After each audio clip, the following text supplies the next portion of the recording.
we'll start with Tennessee Titans. We're going to go in order of the first round here. Yep. We're going to kick it from me to Leger to BMAC. We're going to go team by team by team. Best pick, head scratching pick. Their best pick, I mean, ultimately their best pick is really Cam Ward, right? It's going to be their best pick. But Kevin Winston Jr. to me was their best value pick. He is, when healthy, right up, his tape's right up there with Nick Warriors, who went, 40 picks earlier in this draft. It's just he had the partially torn ACL, but it's still the recovery. He's already back. He's already working out. Mm-hmm. He's already got a full clean bill of health. He ran a 40 pre-draft. So I love this guy's tape. He's got freakish size and for the position, and is one of the best tackling safeties you'll ever see come out in the NFL draft. So for all those reasons, I love that pick. It was one of my favorite drafts. So from a head scratching pick, there were none. I'm not, maybe I would have gone elsewhere with that second rounder. There were maybe other guys I had higher on my board, but that's really splitting hairs because Olu Oladejo is like a unique defensive talent that if you want that, they don't last till like the third round. And so I kind of like what they did then, throw in the kitchen sink with Kamiri Dike, Gunnar Helm, Elike Yeoman are all in the fourth round there just to give some semblance of weapons to Cam Ward. And then obviously, signing his teammate as UDFA and Xavier Restrepo, I think he might see the football field for them. So all those, I was a very big fan of this Tennessee Titans draft. Yeah, I like that Finley pick, Mike, just because they lost Harold Landry. They did sign Draymond Jones, who they feel can play outside and inside. But Femi Oladejo, honestly, besides Abdul Carter, I feel has the highest upside at edge in this draft because he has a similar skill set in regards to playing off-ball linebacker for most of his career. Even the first two games this year, he played off-ball linebacker, and then the third game they put him at edge. So high upside. I got the next team in Jacksonville. Obviously, the best pick, Travis Hunter. I liken it to this, guys. When you look where Jacksonville was at, and we got to take Tennessee off the board because everybody knew Cam Ward was going 1 overall. Teams that were 2, 3, and 4 in that order, right? When you talk about the Cleveland Browns, the New York Giants, and also the New England Patriots, if they were going to take Travis Hunter, he was for sure going to be a starter on the offensive side because all three of those teams are deep at corner. He went to the team that needed help in the secondary and needed help on the offensive side. So it was a home run pick because he's a guy that's going to start on the offensive side, but they're going to be able to use his skill set on the defensive side as well because they're not as deep as some of those other teams that would have been in the running to take him at the top end of the draft. I don't really have a head scratching pick. The only one I would say was maybe head scratching was Caleb Ransall in the third round, only because you just paid Jordan Lewis a boatload of money to be your slot corner for the next 3 or 4 years. So Caleb Ransall, his skill set is in the slot. So it's just like when you're talking about third round pick, like those guys, and this BMAC, third round pick, you're hoping he's a starter in a year, right? Maybe even 2 at worst. So when you look at it, I thought, and I love the kid, I love the player, even going back to his days at Troy. I just thought as far as the value there, I think they should have went somewhere else. Wyatt Milam was a home run pick in the third round, great value. He'll be able to slide in. Bashul Tuton is a home run threat at the running back position. So really love what they did in the draft. Again, not really a over-the-top head-scratching pick, but if I would say it would be Caleb Ransall just because of what they just did in free agency with Jordan Lewis. Yep. Love that. I'm right there with you, Leger, in terms of that's the thing. When you look at the draft, free agency just finished. So when teams make significant moves or disperse significant money to a position, they still add to that position in the draft. It's almost like, what are you doing? Like, did you forget that you just allocated this amount of money to pay this guy and you draft a guy who clearly could improve in that same area? But it's almost like, you're killing 2 birds with 1 stone almost, you know what I mean? So we'll see how it play out. I have the New York Giants, best pick, Abdul Carter. This was easy for the Giants. The Giants, you were in a position to take whoever the team that was picking second didn't take. And you were going to get a generational type of player, a day 1 starter.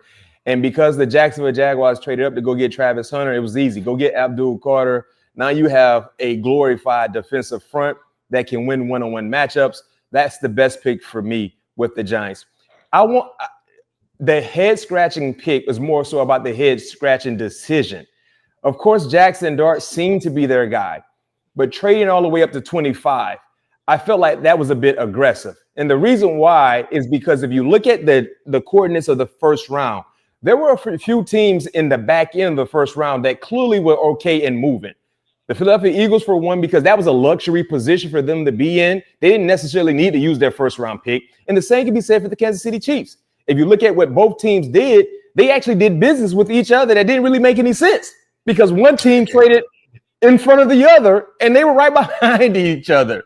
So that was a luxury position for either team. And I feel like if you're the New York Giants, maybe trade with one of those teams and you can maybe keep one of the resources that you gave up to go get Jackson Dart at 25, but that was their guy. And maybe they were a bit concerned with the Cleveland Browns, with them having extra picks because of the Jacksonville Jaguars trading up ahead of them to go get Jackson Dart. But that's the only head-scratching decision for me, just trading all the way up in the mid-20s to go get Jackson Dart when clearly you had two teams at the back end of the first round that was okay in moving.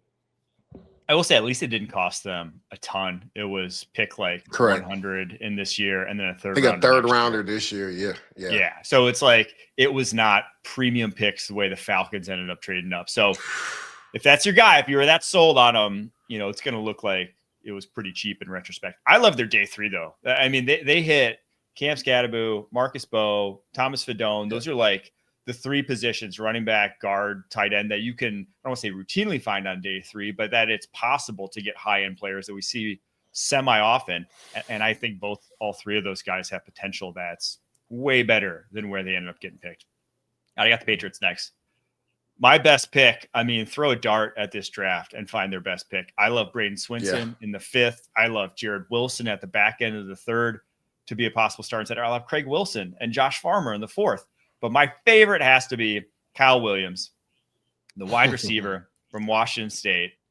For my money, this guy separated on tape better than any other wide receiver in this draft class. You just watch him at the Senior Bowl, and it's just like gobs of separation against corners one-on-one. And yeah, he's small. Yeah, he's undersized. Yeah, he's older. Like there's knocks on him for sure.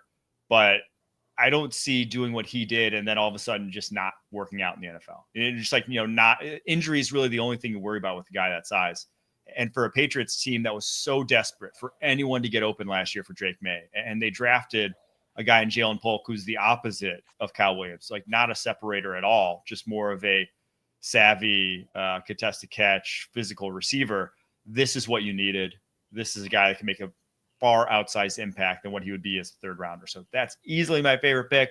Most head scratching pick. I can't find one. I truly can't find one. There were none of these picks made my head scratch. They were, and it's like even Travion at 38. I love it for this team. He is perfect for what I would want to do offensively when I have a guy like Drake May at quarterback. If you want to be like a run heavy offense, I think I would have looked elsewhere at that point. But you got your guy at quarterback. You then objectively don't want to be putting the ball in anyone else's hands but Drake May. If that's the case, Travion Henderson's the best guy to add to that group to do so. So no head-scratching picks for me, for the New England Patriots.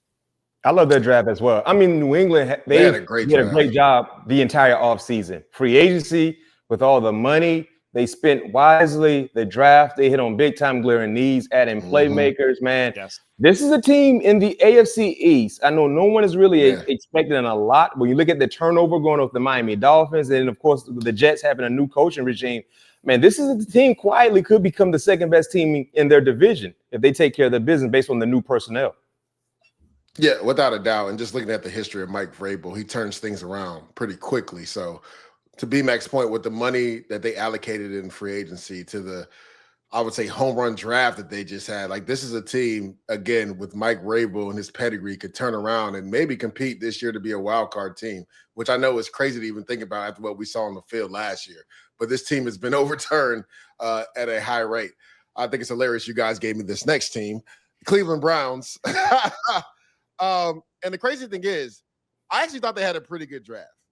But we're going to start with the head-scratching one first. It's obviously Shedeur Sanders. And why I say, and it's not because of the player. It's because of what the Browns did. Taking Dylan Gabriel in the 3rd round and then turning around and taking Shedeur Sanders in the 5th round. And why I say it's head-scratching because B-Mac, Mike, we followed this game for a while, and there's been times when teams have taken 2 quarterbacks.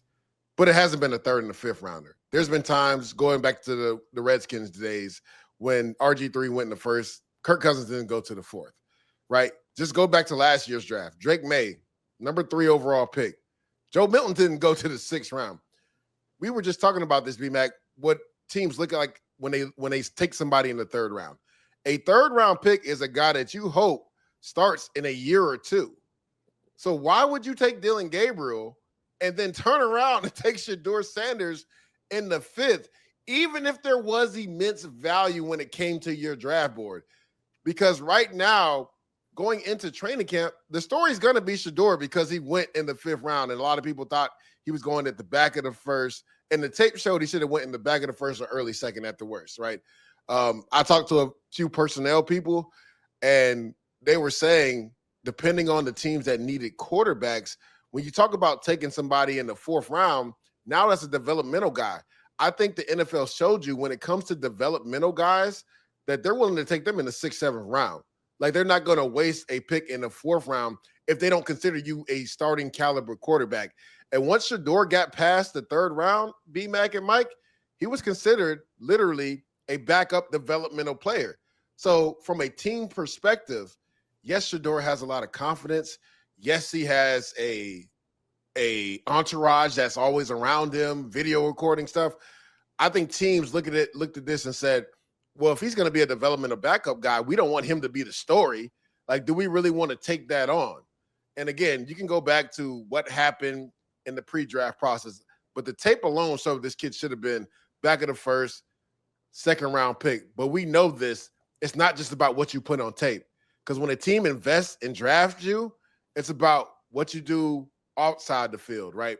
Who you are outside the building, who you are in the building. So, like, I think, to me, that was just, again, with all the issues that Cleveland has had with quarterbacks, going back to the Deshaun Watson trade, and their owner even coming out and said, we made a mistake by doing this. You turned around and made another mistake on draft day by doing something else that was just out of this world. Jay, it's Cleveland being Cleveland. That's all. That's it. That's what they do. Gracious. That's what they do.